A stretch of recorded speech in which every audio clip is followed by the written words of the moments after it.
we are back here on the GSMC Football Podcast. And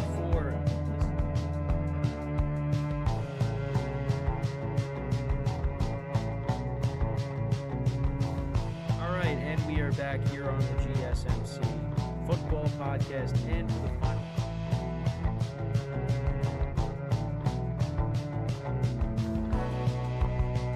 Keep yourself in the loop of everything football on the Golden State Media Concepts Football Podcast. The latest news on and off the field, be it college football, Big Ten, SEC, Big 12, Pac-12, ACC to the NFL. We've got you covered. Listen to the Golden State Media Concepts Football Podcast.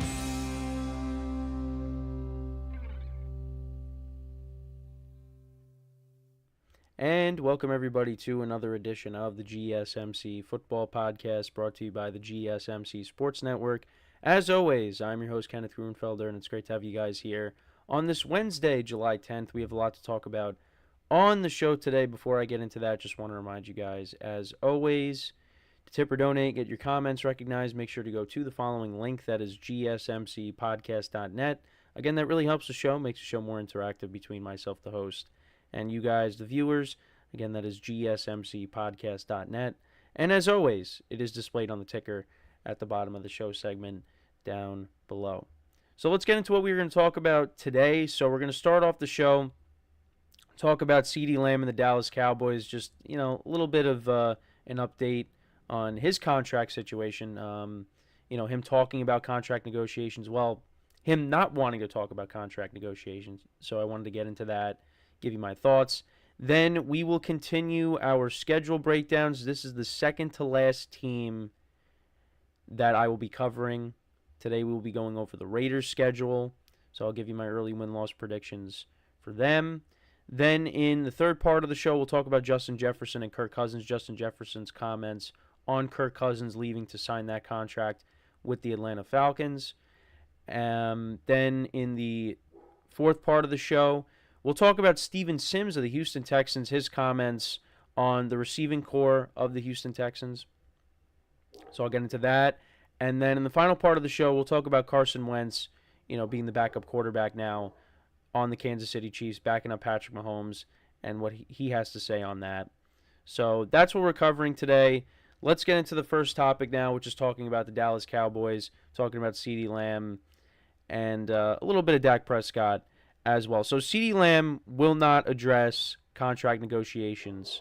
He's during his youth football camps this week. Dak Prescott mentioned at his pro camps that he has thrown with Lamb frequently this offseason and plans for more work before training camp.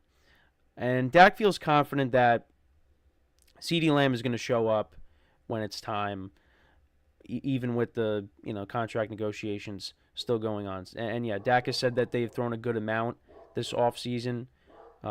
He said that CeeDee Lamb is going to be ready. A player like that, an athlete like that, he makes my job easier. Trust me, we'll just be fine. So there doesn't really seem to be any concern with Dak, at least from his comments publicly that CeeDee Lamb is not going to show up.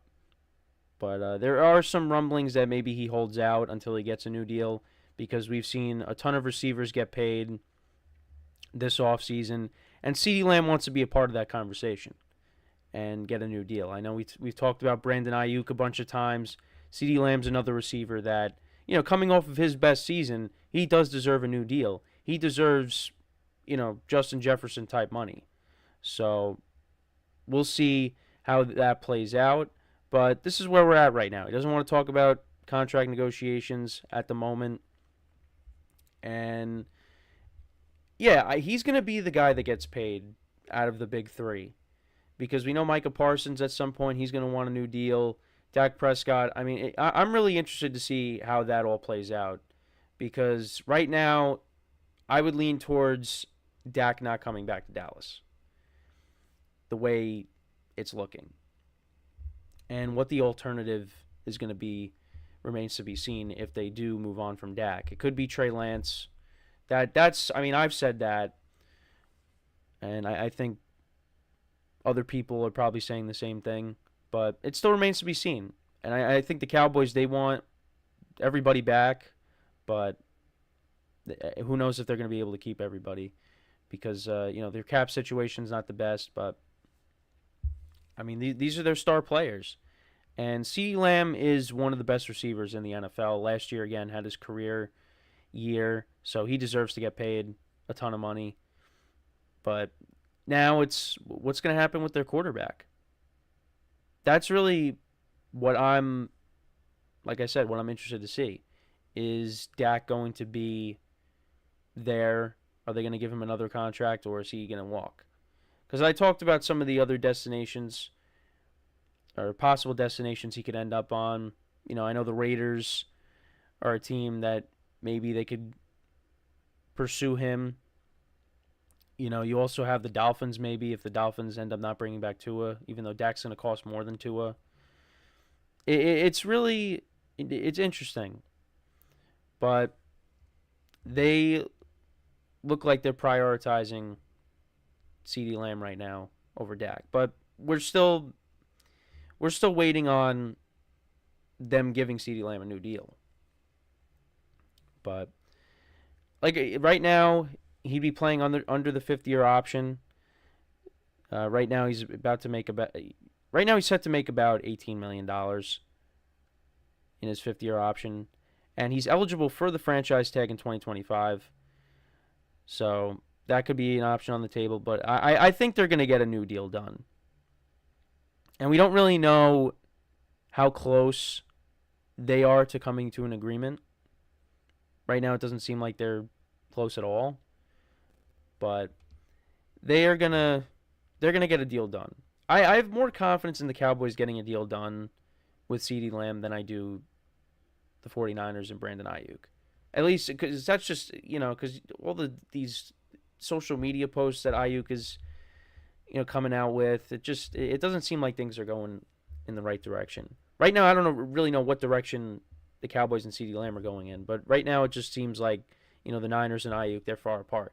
Now, that doesn't mean that they can't come together and finally agree upon something, because Ayuk, his number one option is to stay with the 49ers, and if he can't do that, he's going to want to go somewhere else. So, when it comes to the Cowboys, with their 3 stars, they're going to keep at least 2 of the 3.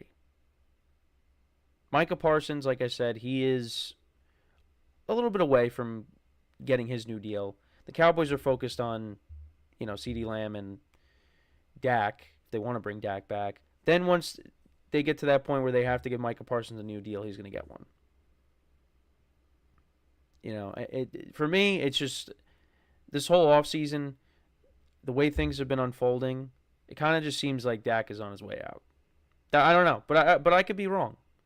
I'm not close to the situation, so I don't really know. But that's just the way things look. He's going to be playing elsewhere in 2025. But, the quote that I read in the article that I had, CeeDee Lamb is a big part of what he does. And you take him out, the Cowboys' offense is going to suffer because of it. Your number one option then, if you don't have CeeDee Lamb, is Brandon Cooks. Now, Brandon Cooks is a nice receiver, but, Brandon Cooks right now, he's, a number 2, number 3 wide receiver. He's not that number 1 anymore. He used to be, but, I think his best days are behind him. But that does not, I'm not saying that he's washed, anything like that. It's just, that's just how it is right now. He's a number 2 or a number 3. That's really what he is at this point. But still a solid receiver. Played well for the Cowboys last year. But that's just who he is. And after Brandon Cooks, there's question marks. Yeah, you got Jacob Ferguson at the tight end spot. But you got question marks there. You got question marks coming out of your backfield. CeeDee Lamb is very important. And Cowboys got to make sure that, he's taken care of and that he's playing day one. Because, if he's not playing, guys are going to have to step up. And I don't know who is going to do that. They don't have Michael Gallup anymore, even though Michael Gallup really, I mean, he kind of became that forgotten man. He was like the number 3, number 4 option in the offense for a couple years now. So now he's with the Raiders. So, maybe him and Dak reunite if Dak goes there next year. But yeah, it's just that's I think one of the concerns I think some people have with the Cowboys is their depth.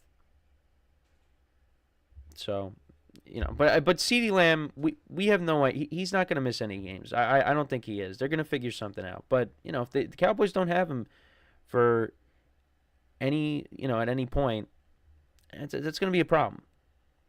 That's going to be a problem for this offense because he, again, had a career year last year.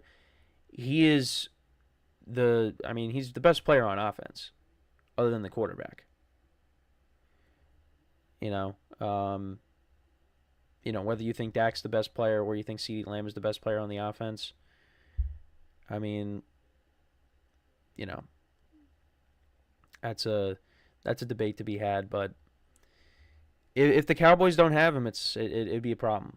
So we'll see how this unfolds. Again, you guys are probably sick of us just talking about, CeeDee Lamb, we're waiting on a new deal for him, Brandon Ayuk, some of the other quarterbacks. It's just, that's where we're at right now.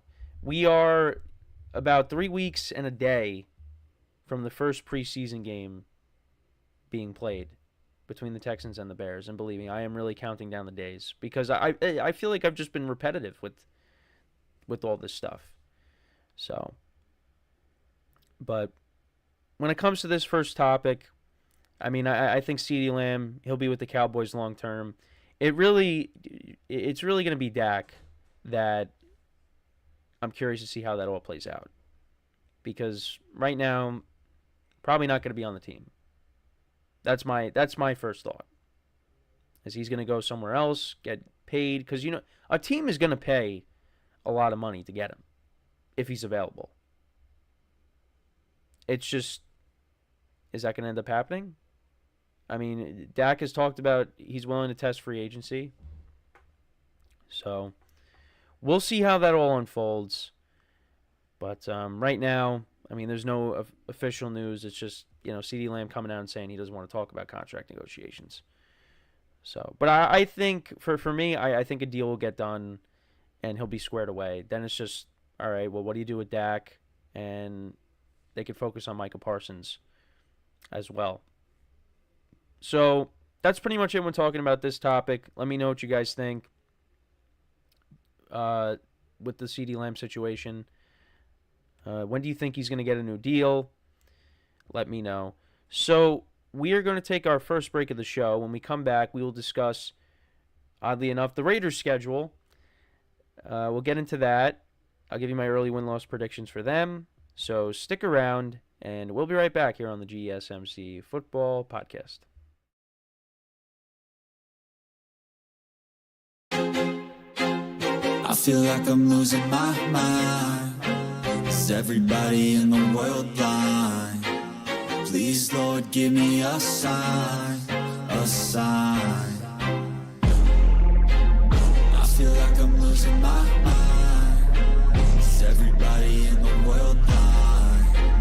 Please, Lord, give me a sign, a sign. I wanna be the greatest. Everybody on the fake shit. I look around and feel like everybody is the fakest. I make this every day and I'm impatient, hoping one day I blow up from the basement. Statement, the top is so vacant. I don't hear shit that I think is amazing. Waiting for my day when I'm playing sold out shows for 1,000 faces. Hey, give me that crown, get in my way and to be put down. It ain't your place, all this my town. If I want that shit, then I'll get it right now. I'm losing it, the noose it fits. I'm losing shit, a stupid myth. You choose to live or choose to dip. You choose to fight or lose your grip and lose a gift. I feel like I'm losing my mind. Is everybody in the world blind? Please, Lord, give me a sign, a sign. I feel like I'm losing my mind. Is everybody in the world blind? All right, and we are back here on the GSMC Football Podcast. And for the second part of the show, we're going to go over the Las Vegas Raiders schedule for 2024. I'll give you my early win-loss predictions for them. So let's get into their schedule, change a few things here. So the Raiders, they started off the year, it was brutal. And they looked like they were going to finish with one of the worst records in football. And then they end up letting go of Josh McDaniels, promoting Antonio Pierce to become the interim head coach. And now he is the full-time head coach. This will be his first full season as the head coach of the Raiders. The Raiders really did respond to him when they made that change. And they had that big win against the Chiefs on Christmas where they did not complete a pass after the first quarter, I believe. They had 2 defensive touchdowns in the game. They really, and let's not forget, they blew out the Chargers. They scored 60 points on them on Thursday night. They made Brandon Staley lose his job, which I talked about yesterday. So, they did play better, and they ended up finishing 8-9. The defense played better. Aiden O'Connell was okay. So, give Antonio Pierce credit for keeping that team together and at least, turning the season around and them finishing with a more respectable record. Because, like I said, they started off rough. It looked like they were going to be one of the worst teams in football. Well, actually, they did win their first game of the season. They won against the Broncos, but after that, it wasn't good.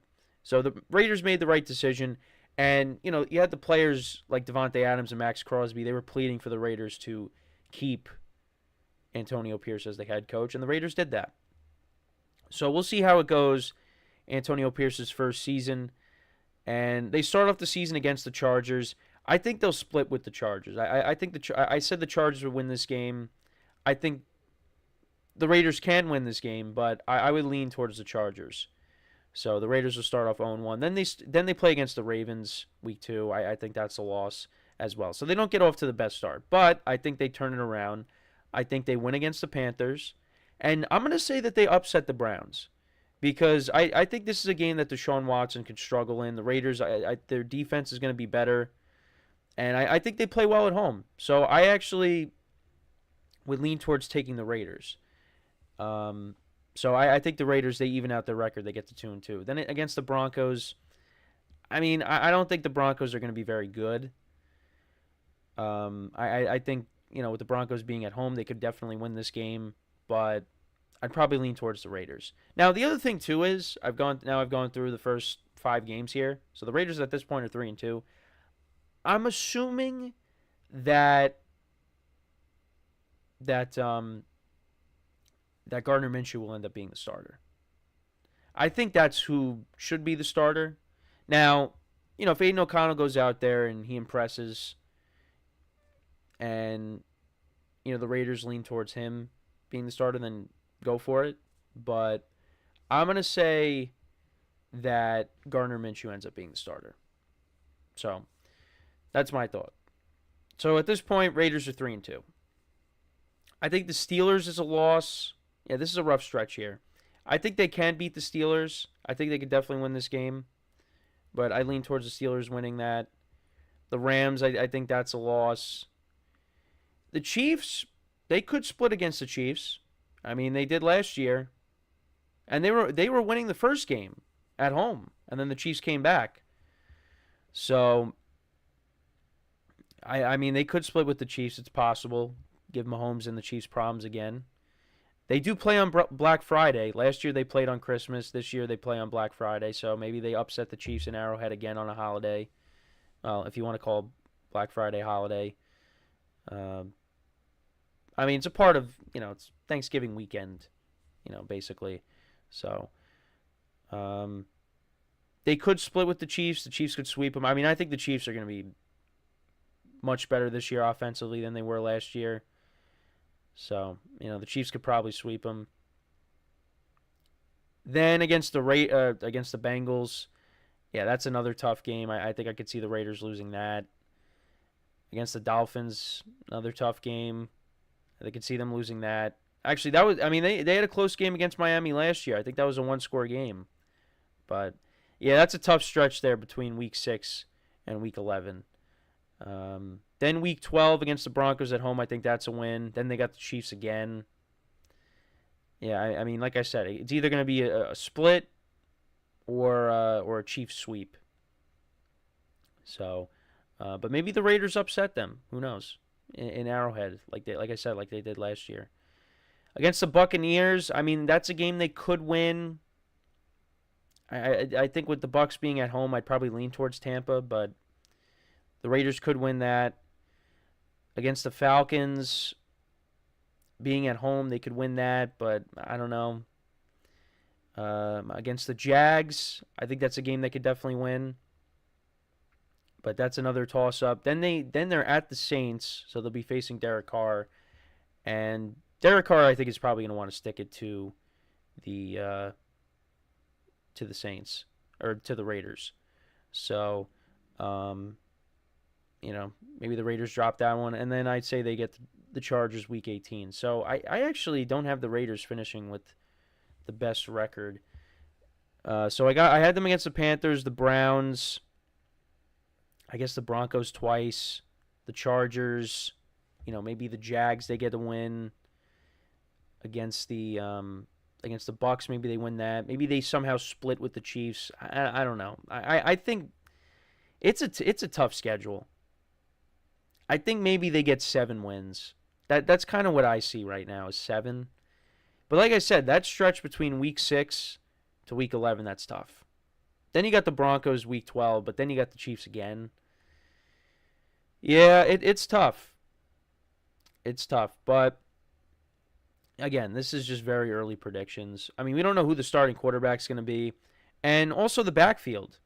How is the backfield going to be? Because there's no more Josh Jacobs. You got Zamir White. They signed Alexander Madison. I mean, I'd probably lean towards giving Zamir White the bulk of the carries just because, in his role, filling in for Josh Jacobs last year, he was good. Ran for over 140 yards against the Chiefs on Christmas, and believe me, I remember that number because I went against him in the fantasy playoffs. And he got most of those yards towards the end of the game. So if he didn't have some of those big runs, we'd be having a different conversation. But, I'm always going to bring up that game, and let's see how Zamir White does if he is the lead back. But it might be more of a committee. But, yeah, Zamir White, it's anytime I hear that name,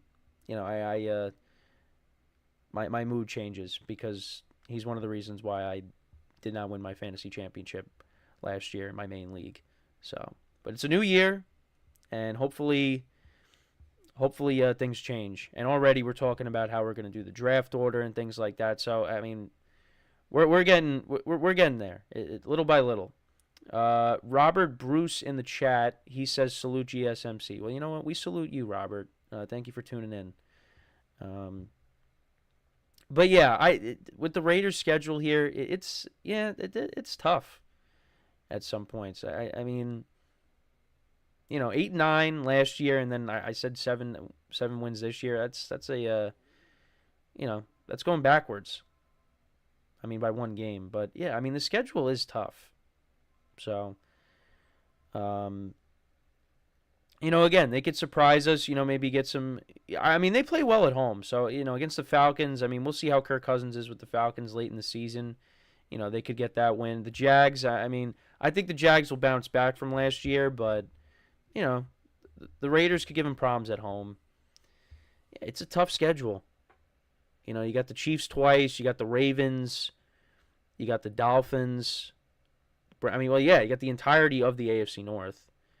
You got the Rams. Yeah, it's a tough schedule. So we'll see if they're up for the challenge. But yeah, I think 7 wins. I think that's fair for the Raiders. But who knows? But Gardner, I mean, they got Gardner Minshew and Aiden O'Connell. Those are their options at quarterback. And again, Aiden O'Connell did okay for them. Gardner Minshew, I mean, the Colts came very close to making the playoffs.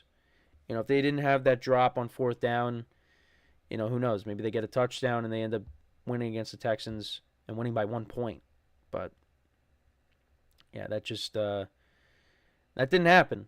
So, and I think Gardner Minshew is a good option to have. To kind of be like that. Well, honestly, I don't even know what I would call it because I don't think he's the long-term answer, but I don't think they have the long-term answer on the roster. I don't think Aiden O'Connell is the long-term answer. So, I mean, they could Like I talked about in the last segment, they could go out and maybe get another quarterback, maybe get Dak. And I think if Dak ended up going to the Raiders, that'd be a good situation for him because they got a lot of pass catchers on this team. Devontae Adams, Jacoby Myers. They signed Michael Gallup, like I said, Trey Tucker. They drafted Brock Bowers. They got a ton of playmakers on this offense. The running game, let's see how's it. I think Zamir White, he showed you that he could be, an effective back if he gets a full workload. But let's see that over the course of a full season. So that's my a question mark there. But, I mean, I think the Raiders is a good spot. And the defense is going to be improved. So, look, maybe they win some games in that tough stretch between Week 6 and Week 11. And the other thing, too, again, it's very early. Injuries can happen. As much as we don't want to see injuries happen, they do. So, there's always that. But maybe they win games they're not supposed to. Like against the Chiefs. They did that last year. They could do that again. Who knows? But I think 7 wins, that's probably what I'd have them around. So, but let me know what you guys think. How many games do you think the Raiders will win in 2024? Let me know in the comments. So, before we go to break, just want to remind you guys once again to tip or donate and get your comments recognized. Make sure to go to the following link. That is GSMCpodcast.net. Again, that really helps the show, makes the show more interactive between myself, the host, and you guys, the viewers. Again, that is GSMCpodcast.net. And as always, it is displayed on the ticker at the bottom of the show segment down below. So, when we come back from our second break of the show, we will talk about Justin Jefferson and his comments on Kirk Cousins signing with the Atlanta Falcons. So, that is what we will do when we come back from our next break. So, with that being said, stick around, and we'll be right back here on the GSMC Football Podcast. Looking for your daily fix of sports talk without having to pay for it? GSMC Sports Network is available on YouTube. Just search GSMC Sports Network. Get your fix of daily sports talk shows on YouTube, absolutely free. NFL, college football, NBA, MLB, MMA, UFC, fantasy football, and so much more. GSMC Sports Network has shows running all day long, with new sports shows starting every 2 hours. Just like on your favorite cable sports channel, except GSMC Sports Network is absolutely free. Just search GSMC Sports Network on YouTube to catch one of your new favorite shows, like the GSMC College Football Podcast, Chip Shot Football Podcast, Hoops and Heels Women's Sports Podcast, GSMC Basketball Podcast, and so many more. Check it out for yourself. GSMC Sports Network, now available on YouTube absolutely free. Search GSMC Sports Network on YouTube right now.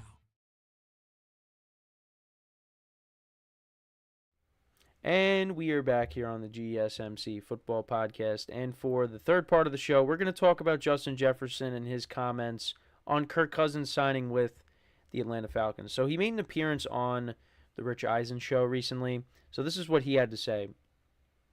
I feel like he just wanted a new start, a new opportunity to start with Atlanta, a clean slate. I'm not mad at him at all for that. I'm grateful for what he's brought to me and the things we accomplished together. But at the end of the day, it's a business, and you've got to do what you've got to do for yourself and your family. I clearly understand that. It's on to the next. And, yeah, I mean, listen, they were a good combination, Kirk Cousins and Justin Jefferson. And that's really all Justin Jefferson has known since he was drafted, back in 2020. And, now it's going to be different because you have Sam Darnold and you have J.J. McCarthy. Now, J.J. McCarthy, the Vikings look at as him being the long-term answer. And we will see if that's the case. And we're not going to find out right away, because it looks like Sam Darnold... Sorry, I'm holding back a sneeze. It looks like Sam Darnold is probably going to be, the starter, at least for the short term. Then, at a certain point, the Vikings are going to hand it off to J.J. McCarthy, and, he's going to start. We're going to see J.J. McCarthy at some point during the year. I don't think it's going to be right off the bat. I'd be a little surprised, but we'll see. I mean, it is against the Giants, so, I mean, that could be. But then after that, I mean, the Vikings' schedule is brutal after the Giants. And there's a possibility, it's being put into motion, that I will be in attendance for that game. I will be in attendance for the Giants-Vikings game. Now, the reason for that, and I'm pretty sure I brought this up, is because I want to see these Giant uniforms that they'll be wearing week 1 in person. Those throwback uniforms, the red with the, the red, the blue, the pants, all that wacky uniform that they wore way back when. That's why I want to go, because I want to see these uniforms in person. And yeah, I mean, and I think the Giants, that's a game the Giants could definitely win. But we'll see what happens. So I just wanted to bring that up. Now, that's still, we're still a couple months away from that, but it is being put into motion. So, catch me on TV, watching that game, because it's just, I don't know. But maybe the Giants win. Anyways, yeah, so I think Sam Darnold's probably going to be starting, at least for the short term, like I said. I mean, either way, whoever is starting for the Vikings, Justin Jefferson's going to put up big numbers. He's still going to make an impact. And we saw last year, Kirk Cousins got hurt, of course. And, the Vikings really were on a hot streak before he got hurt. And Justin Jefferson, he got hurt before that. When the Vikings really weren't playing well. Then Kirk Cousins caught fire. They had that signature win against the 49ers on Monday Night Football. And it looked like, they were starting to, work towards something. And then Kirk Cousins has the Achilles injury in Lambeau against the Packers. And it looked like, the season was over. And then all of a sudden they traded for Josh Dobbs. And then he, was winning games for them. And then Justin Jefferson was coming back. And they're like, wow, the Vikings can make a push for the playoffs even without Kirk Cousins. And then Josh Dobbs kind of got figured out. And that was really it. But they had Nick Mullins come in. And even with Nick Mullins, Justin Jefferson still put up good numbers. There were games where he, put up Justin Jefferson type numbers. Like the last game against Detroit, he had what did he have? 180 yards receiving. So I'm not worried about Justin Jefferson's production with Kirk Cousins leaving. I'm curious to see, though, how is Kirk Cousins going to be with the Falcons, with the new weapons that he has? Because that's something that the Falcons have been missing the last couple of years as a quarterback. And I think they were hoping that Desmond Ridder was going to be the guy, but that just never panned out. He was not good for them last year. But now they're banking on, Kirk Cousins coming off of this Achilles injury. They gave him 4 years, right, $100 million guaranteed. They're banking on him being, the answer. And hopefully, for their sake, that he plays out this entire contract. Because you also have, waiting Michael Penix Jr. And they look at him as the long-term answer. Which, yeah, that was, again, I understand the thought process, but where the Falcons were picking, that was probably not the right pick. But Michael Penix probably would have been taken. So yeah, that was an interesting strategy, but that's what they decided to do. So, but yeah, it's when it comes to the Vikings now, how is Justin Jefferson going to be over the course of a full season, without Kirk Cousins being the starting quarterback? I mean, he's going to be fine. He's going to be fine. And even in the limited playing time last year, he still got to 1,000 yards. It's just, that's how special this guy is. And, I think whoever's starting at quarterback, he's still going to put up his numbers. I mean, yeah, last year, 68 receptions, 1,074 receiving yards, 5 touchdowns. But you go back to his first 3 years, he had 1,400 yards receiving, 7 touchdowns, 88 receptions. Then he went up to 108 in terms of receptions, 1,616 receiving yards, 10 touchdowns. And then in 2022, 128 receptions, 1,809 receiving yards, and 8 touchdowns. And he's one of those candidates where he could definitely get to 2,000. But also the quarterback play has to be, good. Like I said, I think he'll still have a good season. I mean, I think he'll still, if he plays every game, he's going to get to 1,000 yards. But how's the quarterback play going to be? That's what I'm interested to see. Because Sam Darnold, the last time he was like a starter, you got to go. I mean, yeah, you have the Jets, but he did have that brief stretch with the Panthers when they started off 3-0, and everyone's like, wow, Sam Darnold's doing really well with the Panthers, and then that kind of flamed out. And then you had P.J. Walker starting, and then they brought back Cam Newton. It just, it was short-lived, that stretch with the Panthers. But I think this is a very good supporting cast that Sam Darnold will have. You got Justin Jefferson, of course, Jordan Addison, T.J. Hawkinson. Hopefully comes back and he's effective because he got hurt towards the end of the year. You got Aaron Jones to rely upon in the coming out of the backfield. So they got weapons on this team, and I don't think the defense is bad. I like the Vikings roster. It's just this team might end up finishing in last place in their division. Because, the NFC North is a tough division. But, they got some things to work out because, you got a young quarterback that's might not start right away. And, I mean, right now you look at the Lions and the Packers. Those are the favorites.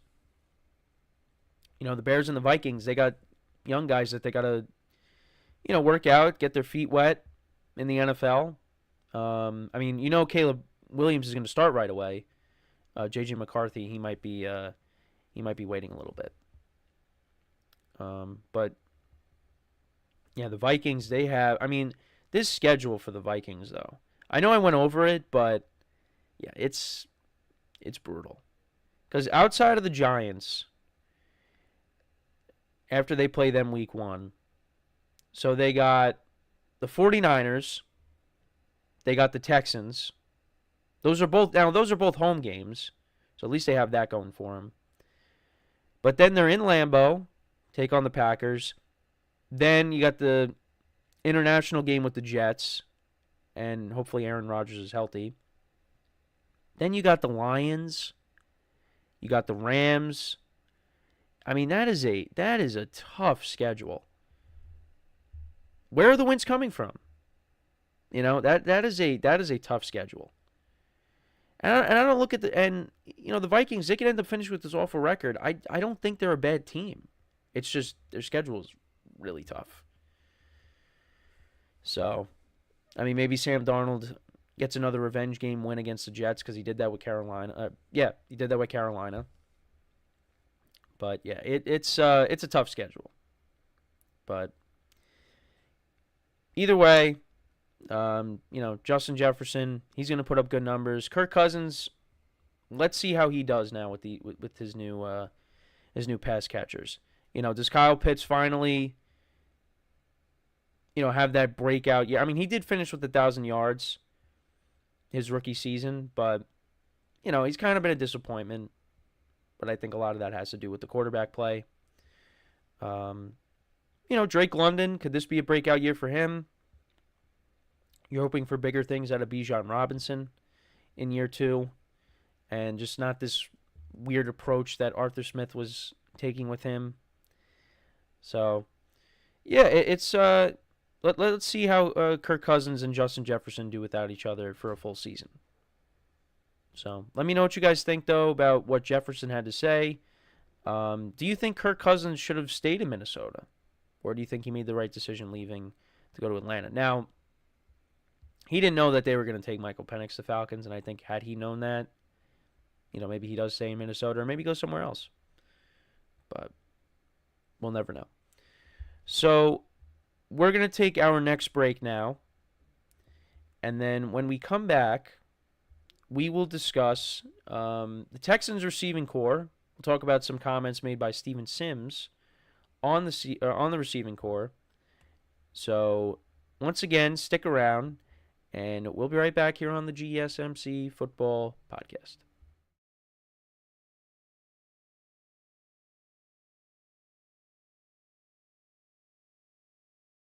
For the best and latest podcasts available anywhere, go to the podcast app on your cell phone and type in GSMC to access free content-rich podcasts on health and wellness, book reviews, sports, entertainment, relationships, social media, movies, technology, finance, and even weird news. Subscribe and download the GSMC Podcast Network's family of shows, available everywhere podcasts are found.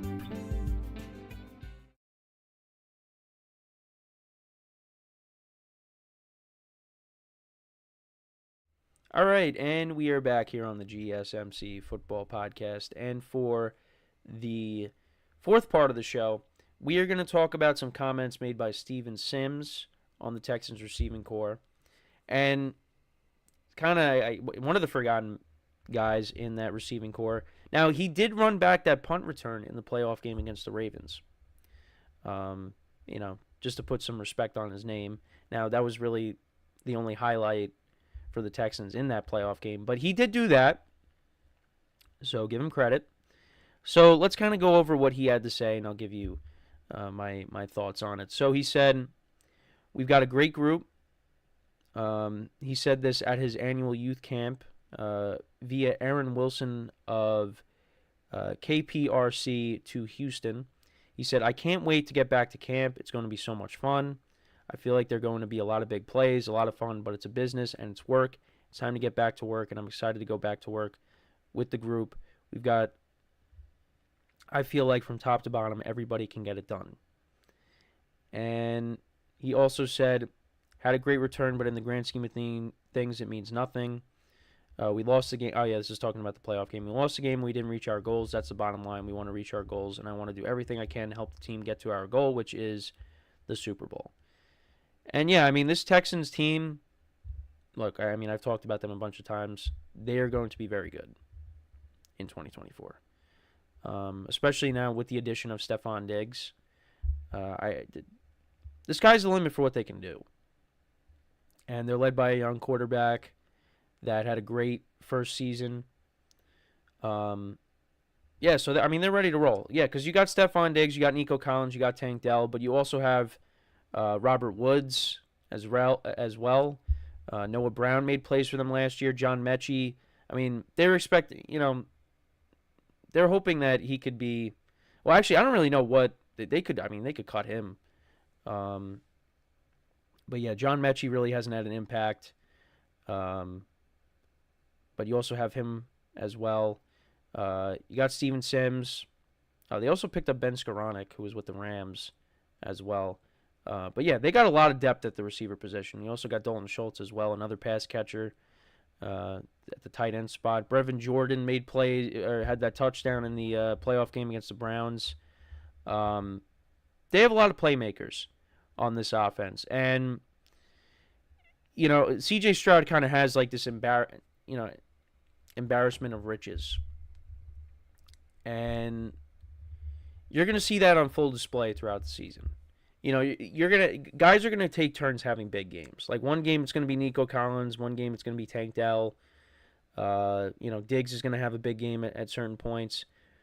It's gonna be they are gonna be one of the funnest teams to watch in 2024, and maybe that's a list I could do. The top teams to be most excited to watch in 2024. Because again, we still got like I said, we got 3 weeks and a day till the first preseason game is played. So we still got to fill in the gaps here. And I'll be honest, being off last week kind of helped me out because it's been tough out here. And we also got a comment, Generation X. He comments, hashtag Colts, hashtag AFC. Listen, the Colts are going to be another team to look out for. If Anthony Richardson can play a full season, that's a team to look forward to watch. That I'm looking forward to watch in 2024 as well. And I actually did see Kay Adams said that's a team to watch out for too, is the Colts, a team that can make the playoffs. And a full year of Jonathan Taylor, full year of Anthony Richardson. It's possible. It's possible. And we get to see C.J. Stroud and Anthony Richardson face off right off the bat. They play each other week 1. So that's a game to definitely lock in on in the week 1 slate. So, but yeah, I mean, I still, for me, I think the Texans are the favorites. I'm curious to see how the other 3 teams are. Like I said, I think the Colts could be good. The Jags, they could bounce back. The Titans, you know, I mean, you got to say they upgraded the receiving core, and they upgraded on defense. You got L'Jarius Sneed from the Chiefs, but what is that going to amount to in this conference? It really is going to come down to Will Levis, I think, in his development. So, but with the Texans, I mean, you know, that receiving core is one of the best in the NFL. Really is. And I think Stephon Diggs is going to bounce back. You know, I know there's this notion that maybe he's washed. And I've talked about it quite a few times on the show. I don't believe he's washed. You know, I just think the Bills, they phased him out a little bit. You know, they relied on the running game more. And, yeah, he had some drops, but I think Stephon Diggs still has some good football left in him. And, you know, I think it helps that, you know, there's some pressure, I think, taken off of him when he steps into a situation like Houston. And Nico Collins had his best season, and Tank Dell, before he got hurt, was making plays. You know, Stephon Diggs doesn't have to be the guy. Now, I'm curious to see how he responds to that, where he has those games. This is another thing that I've said, you know, a few times as well. How is he going to feel if he doesn't have those big games all the time? Because there's only one ball. And C.J. Stroud is going to be spreading the ball around. You know, like I said, each receiver is going to have their big games. And you might see some games where all 3 of them have 100-plus games. But how is Stephon Diggs going to feel if he's not getting the ball that much? That's something to keep an eye on, because he's kind of been that common denominator. You know, he left Minnesota, wanted out of there. You know, eventually got his way out of Buffalo. You know, how is it going to be now with Houston? I mean, like I said, I think he's going to be good. I don't think he's fallen off. I think he's still got some good years left, but you know, I don't think you're going to see him getting, you know, 100 yards, 100-plus yards every single week. It's not going to happen, because there's a lot of mouths to feed in that offense. And I think the Texans are going to want to run the football a little bit too. You know, with Joe Mixon. And yeah, Dameon Pierce was a disappointment last year. So much so that he was, you know, returning kicks. He was on special teams. So, yeah, who knows? But, yeah, that's one thing to keep an eye on. Stephon Diggs. You know, is he going to be okay with, you know, Nico Collins having big games and Tank Dell having big games, and there being some games where he just really, you know, doesn't have an impact on the game? Because, like I said, C.J. Stroud is going to be spreading the ball around a lot. He's not going to be force-feeding one receiver. And that's great for him. Because, like I said, he's got embarrassment of riches. You know, so... And that's what's going to make the Texans dangerous. You know? And let's see how they match up with the Ravens again. You know, you're going to be playing the Bills. you're playing all the first-place teams. Late in the season, you're going to be playing against the Kansas City Chiefs, which that's a game that I got circled on the schedule. And that's in Arrowhead. That should be a lot of fun. How are they going to be? Because against the Ravens last year, you could throw out the Week 1 game because that was C.J. Stroud's first start, and we really didn't have any expectations for the Texans at that point. But, in the playoffs, they struggled against the Ravens once again. They didn't have an offensive touchdown. The only touchdown was the Steven Sims, punt return. So, we'll see how they are this time around. This is year 2. They also, on defense made some upgrades. They got Danielle Hunter. So you got him to go along with Will Anderson Jr. Yeah, this Texans team, there's a lot to like about this team. And they got the right guy at head coach. It's amazing how they turned it around. Because, the whole thing with Deshaun Watson and, the Texans, the Texans fleeced the Browns. But, yeah, those couple of years, when Deshaun Watson wasn't playing, they were rough. And the Texans, they were a team that, they made the playoffs every year. Watson's first year they didn't make the playoffs. But, yeah, they made the playoffs in 2018 and 2019.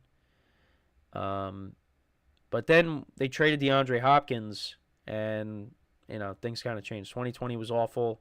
Even though Deshaun Watson had a good year, the Texans were really bad. And then everything with Deshaun Watson, his whole situation, that happened. And, they weren't good in 2021. Weren't good in 22. But last year, they exceeded expectations. And now they got bigger expectations. They got higher expectations. And are they going to be able to handle that? I feel like D'Amico Ryans and C.J. Stroud, I feel like they can handle it. And I think they're going to be a very good team. And, let's see what they could do. Can they go even further in the playoffs? Can they be the team that knocks off the Kansas City Chiefs? I think they definitely are one of the teams that can do it. They got the talent for it. They got the quarterback to do it. So, we'll see. But let me know what you guys think about the Texans receiving core. Who do you think is going to have the best season out of the trio? Is it going to be Tank Dell? Is it going to be Stephon Diggs? Or is it going to be Nico Collins? Right now, I would lean Nico Collins. But let me know. Maybe it's Noah Brown. No, I don't know. But yeah, let me know what you guys think about the Texans receiving core. How do you see each receiver doing? And like I said, who do you think is going to be who do you think is going to have the best statistical season out of the big three? Let me know in the comments. So we're going to take our final break of the show, and then when we come back, and I've actually been kind of good with transitions. We did talk about the Kansas City Chiefs briefly just now. We'll talk about them some more. We'll talk about Carson Wentz. His comments on kind of being, stepping into this new role as the backup to Patrick Mahomes. So I'll get into that, give you my thoughts on it when we return from our final break of the show. So for one final time today, stick around, and we'll be right back here on the GSMC Football Podcast.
And we are back here on the GSMC Football Podcast. And for the final part of the show, we are going to talk about Carson Wentz, his comments on, joining the Kansas City Chiefs, now taking on this new role as the backup quarterback.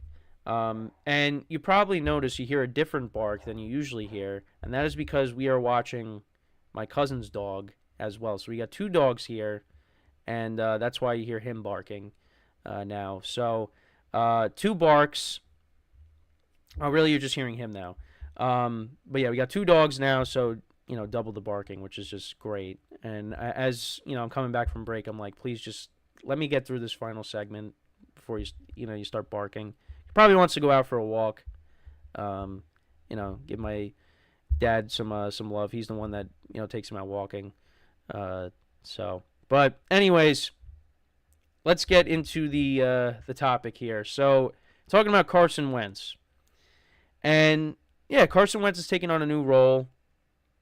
And, it's weird because I was like, last year, because we had a ton of injuries to the quarterback position. Now, he did eventually get signed, but he got signed to a team that, their starting quarterback was healthy pretty much the whole year.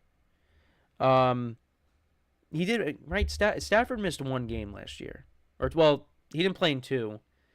Wentz started the final game against the 49ers. But Brett Rippon started that game against the Packers. But that probably gave the Rams the indication, like, all right, we need to upgrade the backup quarterback. At backup quarterback because, if Stafford gets hurt again, they don't want to see Brett Rippon starting. But anyways, so, I was kind of like campaigning for Carson Wentz to get a job somewhere. Really, I wanted the Jets to get him. I did. I wanted the Jets to get him because Trevor Siemian, Tim Boyle, and of course Zach Wilson. I'm like, you're telling me Carson Wentz couldn't do any better? And you would think like, why? You think Carson Wentz is like, still got it? No, Carson Wentz is years removed from when he played like an MVP candidate. Well, he was going to be the MVP in 2017, and then he got hurt, unfortunately, tore his ACL. But, Carson Wentz was better than every quarterback the Jets had, other than Aaron Rodgers, of course. You're telling me he couldn't start for the Jets, but, there's other stuff, the locker room presence, things like that. So I get that, but, come on. You're telling me you couldn't give him a shot? Carson Wentz right now is better than Trevor Siemian, Tim Boyle, and Zach Wilson. And if Carson Wentz ended up coming in and being the starter, the Jets, I think, win a few more games. But that's just my opinion. So I think, and he still wants to be a starter, but I think he's doing the right thing. And I think being the backup, especially on a team like the Kansas City Chiefs with Patrick Mahomes, I think that's a good way to go about it. Because you know what? Knock on wood, Patrick Mahomes, hopefully he doesn't get hurt. But that's a good situation to be in, is with the Kansas City Chiefs. And I think being the backup, I think that's where I think that's what he is right now at this point. I think, he's backing up Mahomes. He's one of the best backup quarterbacks in the NFL. Because I think he can still win you games. It's just, to me, I don't think he's a starter anymore, a full-time starter. But this is what he had to say via ESPN. He said, "We're still early. We're only in here a handful of hours every day and a couple of days a week, and it's not quite the grind that it will be, so that'll keep evolving and kind of how I find my place, so to speak. But Pat and I already have a great relationship, and that'll keep growing, and I'll keep finding ways I can help. I'll find a way to help him whatever way I can, whether that's off the field, on the field, whatever." Andy Reid talked about Carson Wentz. He said, "Carson, I know, did a nice job when he worked with the Rams last season and had a nice game for him, actually when he played for them right at the end there. We welcomed him in. We talked to him last year when we were talking to Blaine, and he was holding off for an opportunity to possibly start. It was good to get him in this position, and if he has an opportunity to play, he has an opportunity to play. Carson looks sharp. He's picking things up fast, smart guy, and he fits in well. Seems like a heck of a person, and he's good in that quarterback room." And he also said, this is what Wentz said now, "It's different. I'm not going to lie. I'm trying to learn as much as I can, as quickly as I can, formulate a relationship with all these guys, and just keep getting better or on the field. You've got to always be ready to go when called upon, so it's no different in that regard. He spoke highly of Mahomes. He just processes the game really quickly. He calls protections. He's in and out of the huddle and throwing anticipatory throws. All that stuff you see from afar, but it's just fun to see it, and in some respects, just see different windows on plays that maybe you didn't see before because he's playing so quickly out there. So, yeah, I mean, speaking highly of Mahomes, says they have a good relationship. They're developing a good relationship very quickly here. And, I think it's smart. Again, it's smart of him, I think, to embrace this backup role because I think that's what he is at this point. I think he could be maybe like a bridge quarterback where like he starts and then, if you have a young guy that you want to give some time to develop, then maybe that's a good spot for him too. I don't know. That's just me. But I think over the course of a full season, I don't think he's that guy. And I think really what did him in was that final, he was a starter for the Commanders for a little bit, but the year before that with the Colts. Because the Colts, they looked like a team that was destined for the playoffs. Late in the year, they got hot. They started off the season rough, but then they got hot. Jonathan Taylor was playing well. Wentz was playing well. And then they lost that game to the Raiders, and then they just, I don't know what happened in Jacksonville, but they just did not show up for that game. And Wentz played awful. I really think that's what did him in. Because had he made the playoffs with the Colts, probably still the starter for the Colts, I would imagine. Depending on how the playoff game would have went. But, yeah, the wheels really fell off for the Colts. Really for Wentz when he was, Wentz was kind of responsible for that because he was terrible those last couple of games. But, yeah, he got that opportunity with the Commanders, but, it just didn't really amount to anything. And then, he was backing up Stafford a little bit last year. He won that game against the 49ers, again, against their backups, but still, got the win.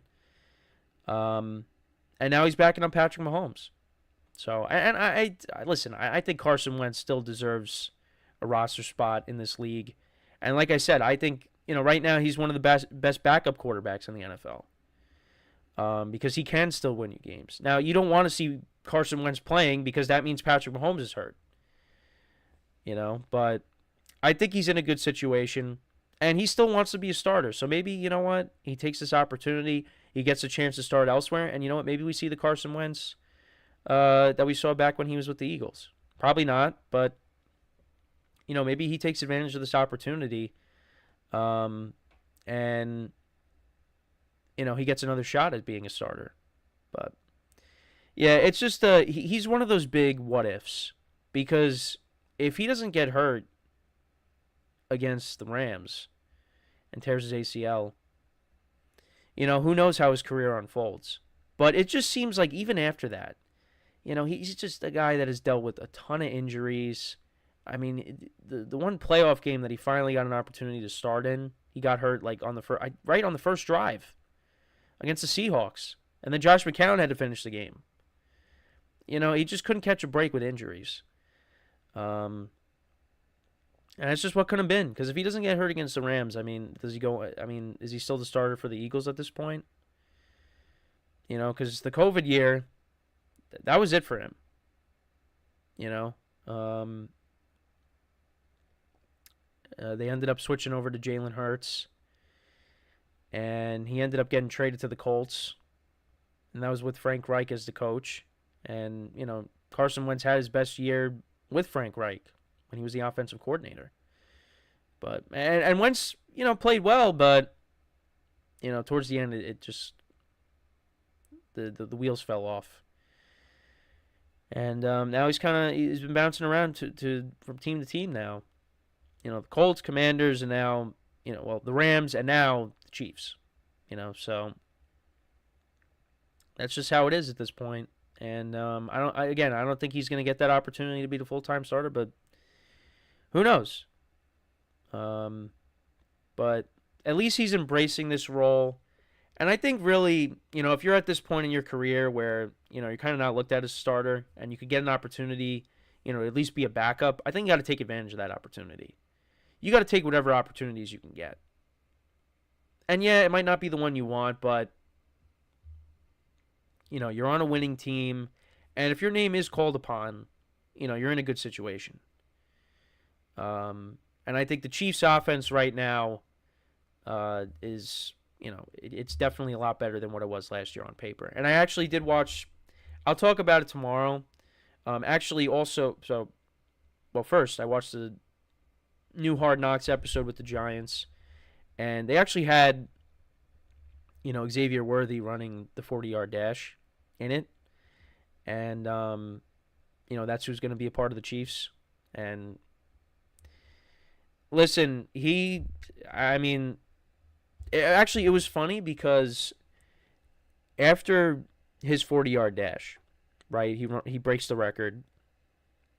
They're like, oh, he's a guy that's going to get taken at the end of the first round. Sure enough, what happened? The Chiefs traded with the Bills, and they got him. So the Chiefs are getting that. You got Marquise Brown, that's a fast receiver as well. This offense is going to be better than what it was last year. They're not going to be struggling as much as they did. So, but, hopefully the only time we see Carson Wentz as the quarterback of the Chiefs is in garbage time.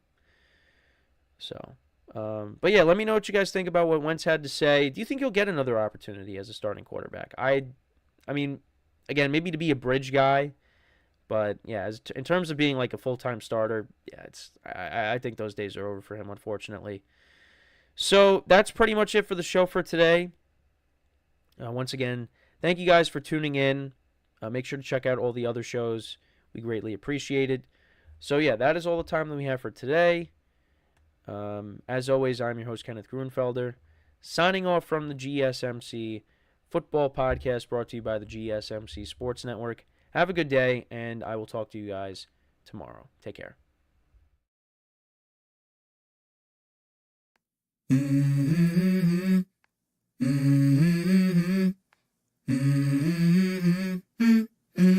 Let's go. I wake up to a little bit of drool on my pillow, feel like it's gonna be a bad day.